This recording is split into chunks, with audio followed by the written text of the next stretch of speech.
السلام عليكم، ازيكم عاملين ايه؟ يا رب تكونوا بخير وانتم بتشوفين النهارده. كل سنه وانتم طيبين. بقى هنبدا في نواعم العيد. هنعمل احلى بسكوت بيمبو بطريقه سهله وبسيطه جدا. بصوا ما شاء الله، هنعمل كميه وفيره جدا من ربع كيلو من الزبده. عايزه اقول لكم شكله وطعمه احلى من اللي بره 100 مره. عايزه اقول لكم بقى، هوريهولكم بقى من جوه شكله عامل ازاي، والمقادير تحت هكتبها لكم في صندوق الوصف. بصوا ما شاء الله احسن من اللي بره. هنعمل كميه جميله جدا من ربع كيلو من الزبده. نبدا بالمقادير. 400 جرام من الدقيق، وذره بسيطه من الملح، 3 معالق من لبن البودره، معلقتين من النشا، نص معلقه صغيره من البيكنج باودر، ما نكترش البيكنج باودر. هنجيب هنا ربع معلقه من القرفه، ما تكتريش برضك القرفه، لازم تمشي على المقادير. ربع معلقه من القرفه، بيضه وفانيليا. معانا هنا 125 جرام من السكر البودرة المطحون، ربع من الزبدة بدرجة حرارة الغرفة، 4 معالق من الدقيق، معلقتين من العسل. مقادير سهلة وبسيطة جدا. هجيب بولة، ممكن تشتغلي بالمضرب السلك بس هياخد معاكي وقت جامد، ما ينفعش تضربيها في الخلاط خالص.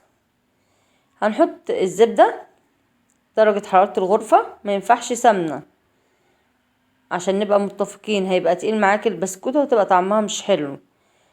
125 جرام من السكر، ربع كيلو من الزبدة، 4 معالق من الدقيق، ذرة بسيطة من الملح عشان ايه تعدل الطعم شوية. هنضرب بقى كويس جدا، لازم يتوقف على ضرب السكر مع الزبدة. اشتركوا في القناة وفعلوا زر الجرس عشان يوصلكم مني كل جديد. عايزه اقول لكم ما شاء الله ضرب السكر مع السكر مع الزبده بيدي هشاشه جميله جدا للبسكوته. لازم اضربهم كويس جدا، ما ينفعش احط المقادير كلها فوق بعض، مش هيبقى كويس معاك. لازم خطوه خطوه وتمشي معايا. البيضه مع الفانيليا، ممكن فانيليا سايله وفانيليا ايه. هحط القرفه، العسل الاسود، وهضربهم كويس. اهم حاجه تحطي البيضه وتضربيها كويس، تحطي الفانيليا والعسل وتضربيه كويس. وعايزه مش عايزه تحطي قرفه ما تحطيش، بس هي مش هتبان في الطعم، بتعزز بس الطعم. 400 جرام من الدقيق، لو احتاجت معلقتين لقيتيها كده سايله وانت بتقلبيها حطي معلقتين. حطيت بقى كل المكونات، هبتدي اقلب، ما تعجنيش خالص في البسكوته، لازم تقلبيها كويس جدا وتسيب معاكي البوله. لو سابت معاكي البوله تبقى ناجحه. لقيتيها طريه حطي معلقتين دي او 3 معالق، مش هيخسر معاكي. اهم حاجه تظبطي ايه العجينه معاكي وتسيبي البوله معاكي. خلاص كده هي سابت البوله. بصوا ما شاء الله العجينه هشه وجميله جدا. هسيبها ترتاح لمده 15 دقيقه وبعدين نشتغل فيها. هجيب مفرش سيليكون، ما عندكيش حطي بين كيسين وبعدين نفردها بالنشابه. لازم تحطيها بين كيسين عشان هتلزق منك لو انتي ما عملتهاش كده، او مش هتظبط معاكي. اشتركوا في القناه وفعلوا زر الجرس عشان يوصلكم مني كل جديد. هكتب لكم المقادير تحت في صندوق الوصف. مقادير سهله وبسيطه، وهتعمل ما شاء الله كميه جميله جدا من البسكوت البيمبو.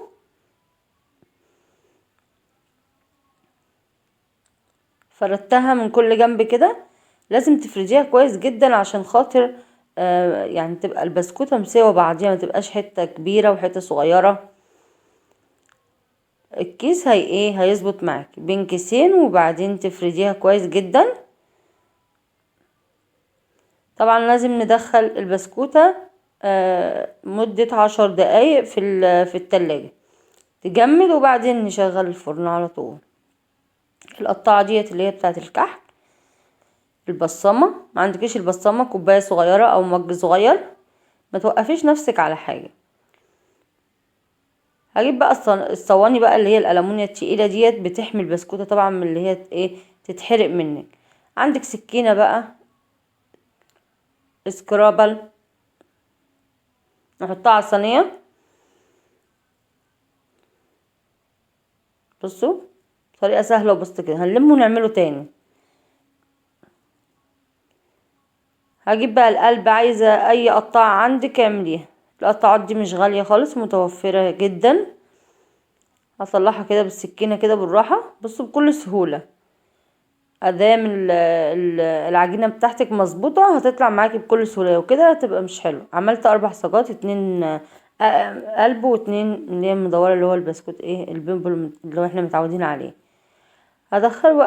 هندخل الصواني التلاجة الاول، وبعدين هندخل في الرف الوسطاني درجة حرارة 180، وبعدين بعد 5 دقايق هتبقى 160 عشان ما تتحرقش منك البسكوت عشان رقيقة جدا.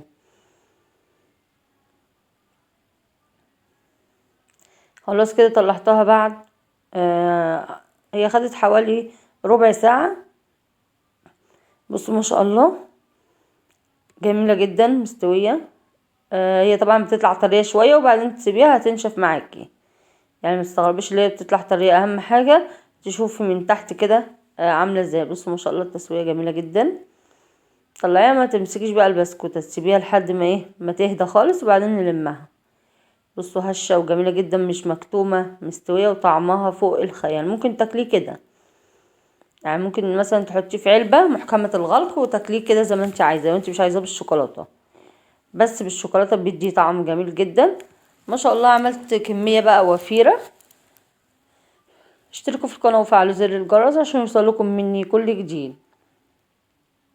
هنبتدي بقى نحط البسكوت ونشكله.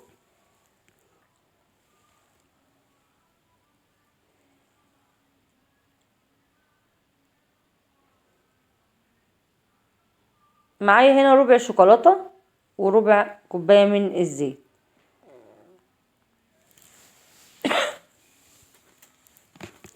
هنحطهم بقى على حمام مائي. اهم حاجة المية ما تلمس البولة بتاعتك، لو لمست البولة هيخرز معاك الشوكولاتة، عشان في ناس كتيرة بتخرز معاها وبتبوظ. هحط شوية صغيرين كده من المية السخنة وهرفعها على النار لمدة 5 دقايق مع التقليب المستمر مع الزيت كده، وتقلبي بمعلقة على حمام البخار. هرفعها على النار بقى ونشوف. خلاص كده انا بقى سيحت الايه، هنا معايا شوكولاتة نوتيلا، سيحت الشوكولاتة بتاعتي وجبت هنا بين بسكوتين حطيت النوتيلا بشوكة كده واحطها في الشوكولاتة. بص سايحة ازاي وجميلة جدا، مش مخرزة مني. اهم حاجة تمشي على الخطوات. على صاج بقى في ورق زبدة، وبعدين هطلع البسكوتة بتاعتي. هجيب بقى واحدة واحدة واحط النوتيلا. ممكن تحشيها اي حاجة، ممكن تحشيها مربى حليب، زبدة اللوتس، اي زي ما انت عايزة. هصفيها كده من الشوكولاتة واطلعها على ورق زبدة. اشتركوا في القناة وفعلوا زر الجرس عشان يوصلكم مني كل جديد. جبت القلب كده وبعدين احط شوية من النوتيلا، واحط بقى البسكوت كده اصبع ديهم واحطهم في الشوكولاتة. سهلة جدا ويعني ما فيهاش اي تعب ولا اي حاجة. هتبهري اولادك بحاجة بسيطة جدا، يعني كيلو من الزبدة هتعملي ما شاء الله حاجات كتيرة جدا. كده خلصت الكمية كلها. هدخلها بقى التلاجة لحد ما يجمد عشان خاطر نزوقه. ما شاء الله عملت كمية جميلة جدا. بالنسبة للقلب ده انا حطيته كده ورحت رافعاه لفوق ورحت حطاه في الشوكولاتة. سهلة وبسيطة وشكله جميل جدا. ترفعي البسكوتة كده لفوق وبعدين تروحي حطاها في الشوكولاتة، هتمسك معاكي وتبقى جميلة جدا. جبت شوية بقى من الشوكولاتة وحطيتهم على الوش. ممكن تجيب شوكولاتة بيضة زي ما انت عايزة. انا جبت شوكولاتة هنا انا عاملاها بالشوكولاتة بالحليب وحاطة شوكولاتة خام. الشوكولاتة الخام غير الشوكولاتة بالحليب، اللي بالحليب طبعا طعمها جميل جدا بتبقى افتح من الشوكولاتة التانية. هندخلهم برضك التلاجة عشان نشوف هنقدمهم ازاي.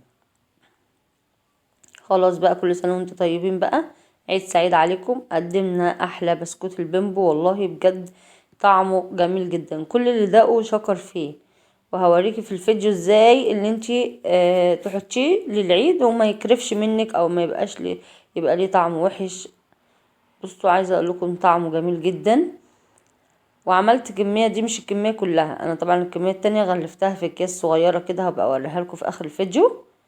بصوا ما شاء الله، هقطع لكم بقى واحده اوريها لكم من جوه.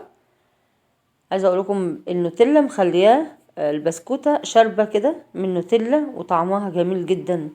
الاول كنا بنعملها من غير نوتيلا، بس الجديد بقى معايا اللي هو اللي انتي حطيتي النوتيلا او تحطي مربى حليب او زبدة لوتس، تحطيها من جوه كده بتشرب من البسكوته وبتطريها تاكليها كده، تقطميها تبقى ايه طريه، ما تبقاش ناشفه معاكي. لو حطيتي الاول كنا بنحط ايه الشوكولاته الخام فبتبقى ناشفه من جوه البسكوته.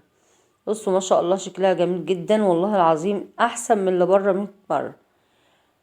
عايزه اقول لكم شكلها جميل، طعمها تحفه وفوق الخيال. جربوها وتدوسوا لايك واشتركوا في القناه عشان يوصل لكم مني كل جديد. هكتب لكم المقادير تحت في صندوق الوصف. دلوقتي بقى اوريكم التغليف. حطيتها في اكياس صغيره دي اللي هي بقفل، دي ما عندكيش ولا فويل تحطيها، ما عندكيش تحطي في علبة محكمة الغلق بين كيسين، كل يعني بكل رق بسكوت عليه كيس من التلاجة، وتحطي ترصي البسكوت لحد ما يخلص، وتحطي بقى ايه استرتش وتدخليه جوه في قلب التلاجة على طول عشان خاطر ما يسحش منك بره. استودعكم الله والسلام عليكم ورحمة الله وبركاته.